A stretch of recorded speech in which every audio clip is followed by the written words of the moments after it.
What started off as a slow burner turned into one of the most thrilling finishes we've had in a very long time in Formula 1. The Imola GP told us a lot, 3 teams being within 1/10, an actual battle towards the front, upgrades not working on certain teams, and has Red Bull finally lost that famous tire advantage they've had through the new ground effect regulations.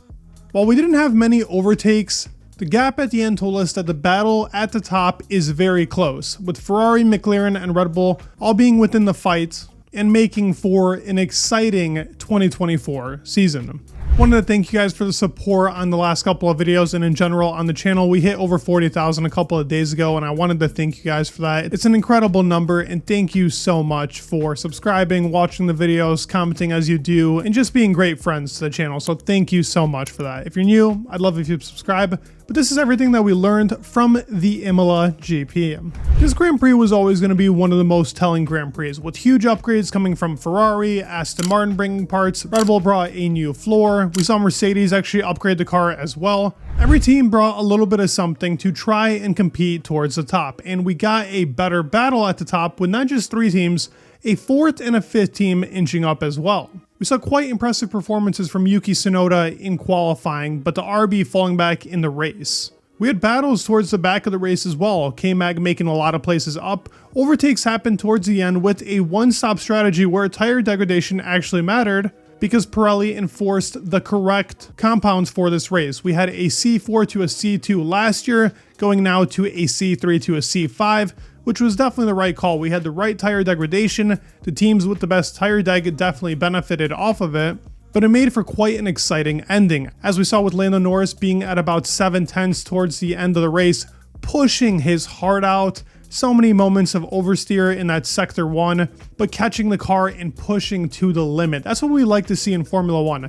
Whether it be an overtake or not, Max Verstappen had a pitch perfect race. The Red Bull has lost that advantage of its tires. It seems like McLaren and Ferrari are now the best cars on the tires, with Ferrari being the best, but the top speed really killed them here. One of the biggest things we learned was the Ferrari upgrade does work. They were within a 10th. Leclerc was right there. Sainz was a little bit off the pace, didn't seem to be his race, but Leclerc was on it. Very consistent in laps, but when it came to catching Max and Lando, where he lacked the most was top speed. The McLaren and the Red Bull had that advantage. They set up their car in a way to where top speed was better, and it seems like the Ferrari might have a slight drag issue. It could have to do with the rear wing that they ended up choosing for this race, but they were not too far off of what McLaren and Red Bull had as well, so there wasn't that much of a discrepancy between the 3 teams. Leclerc's top speed throughout the race was a 332. Now we did see a 330 from Norris, obviously being the lowest in the race, but we saw when he was trying to overtake cars like he passed Perez at some point in the race, the car was very quick on a straight, while Leclerc was struggling a tad bit more. This data is taken by F1 Big Data, who does a great job right after the race getting us these data points. We saw Alonso was flying in top speed, but could not make up any places in a Aston Martin that's definitely behind on the pace. Sainz, who was within DRS for a long period of time, only had a 337, and Piastri had a 340. But with Perez's 343, it tells you that Red Bull was the quickest car in the straight out of the top runners. For the medium runners, what we learned was Verstappen on the C4 tires still had that tire advantage over both Leclerc and Norris. He was able to make the pace up. Now, he did end up mentioning in the race that the front end of the car was dying out, so they were dying a bit quicker than the Ferrari and the McLaren, which did extend their stint by the slightest bit. But on the C4 tire, it was pretty even. On the hard tire, we saw that Ferrari and McLaren were up on the Red Bull, with also teams like Aston Martin and Mercedes doing very well on the hard tire.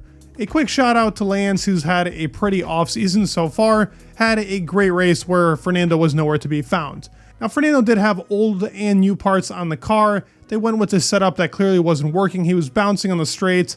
There was a lot going wrong, but Lance seemed to have found something within the car. Now, while they were still a second off of the pace, he was on a long tire strategy where the degradation was super low. The actual Aston Martin looked to have improved that tire degradation in a very tricky and off weekend where he started 13th, finished 9th, which is quite huge considering how badly the weekend was going for them, and Lance actually finding some light at the end of the tunnel. If you actually look at these lap time distributions between the 2024 Imola Grand Prix, you can see that between Lance and Norris, at least on the hard tire stint while pushing at their highest, there is not too much of a gap.